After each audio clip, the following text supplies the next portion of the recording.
Once upon a time, in a lush green forest, there lived a clever monkey named Momo. Momo loved to swing from tree to tree and spend his days munching on sweet, juicy fruits. He lived in a tall tree by the river, where the fruits were always fresh and delicious. Momo was happy and content in his little home in the forest. One day, while Momo was enjoying some fruits, he saw a crocodile resting by the riverbank. The crocodile looked tired and hungry. Feeling kind-hearted, Momo plucked some fruits and tossed them down to the crocodile. Here, friend, have some fruits. They are sweet and juicy, Momo called out. The crocodile looked up in surprise. Thank you, kind monkey. My name is Coco, and I've been searching for food all day, said the crocodile as he gratefully ate the fruits. From that day on, Momo and Coco became friends. Every day, Momo would pluck fruits from his tree and share them with Coco. They would chat about the forest, the river, and all the animals. Momo enjoyed having someone to talk to, and Coco enjoyed the sweet fruits and the monkey's company. One day, Coco took some fruits home to his wife. His wife, Jojo, loved the fruits and asked Coco where he got them from. There is a kind monkey named Momo who lives in a tall tree by the river. He gives me these fruits every day, Coco explained. Jojo was a greedy crocodile. She loved the sweet fruits, but her mind started to wander to other thoughts.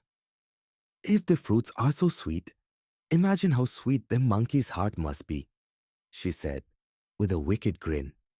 Coco was shocked. What are you saying, Jojo? Momo is my friend. I cannot harm him. But Jojo was determined. If you really love me, you will bring me the monkey's heart. I want to taste it. Do this for me, Coco. Coco didn't want to hurt Momo, but he also wanted to make his wife happy.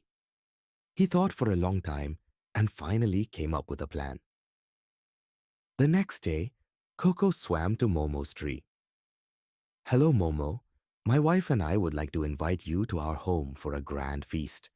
We want to thank you for all the fruits you've given us. Momo was delighted. A feast? That sounds wonderful. But how will I get to your home? I can't swim like you. Coco smiled. Don't worry, my friend. You can ride on my back, and I'll take you across the river to my home. Momo climbed down from his tree and hopped onto Coco's back. They started crossing the river, and Momo was excited about the feast. As they reached the middle of the river, Coco suddenly said, Momo, I need to tell you something. My wife wants to eat your heart. That's why I brought you here. Momo was shocked and frightened, but he didn't show it. Instead, he thought quickly. Oh, Coco, why didn't you tell me earlier? Momo said, pretending to be calm. Coco was confused. Why?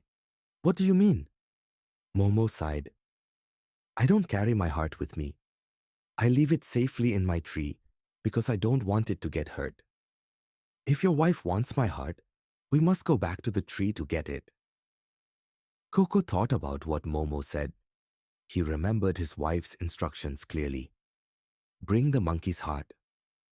So, without thinking twice, he turned around and swam back to Momo's tree.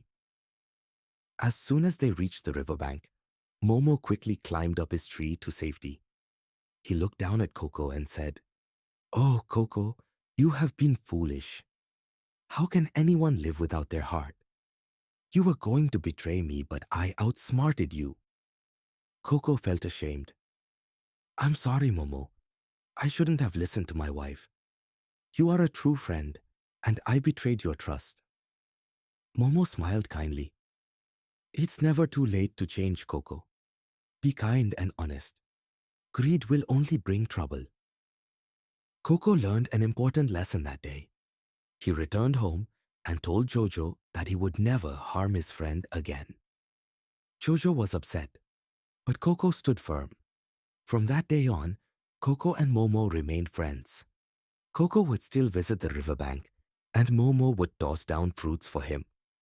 They laughed and talked like they always did, But now Coco had learned the value of true friendship and honesty. And so, the clever monkey and the crocodile continued to live in the lush forest, sharing stories and fruits, proving that kindness and wisdom can overcome any danger.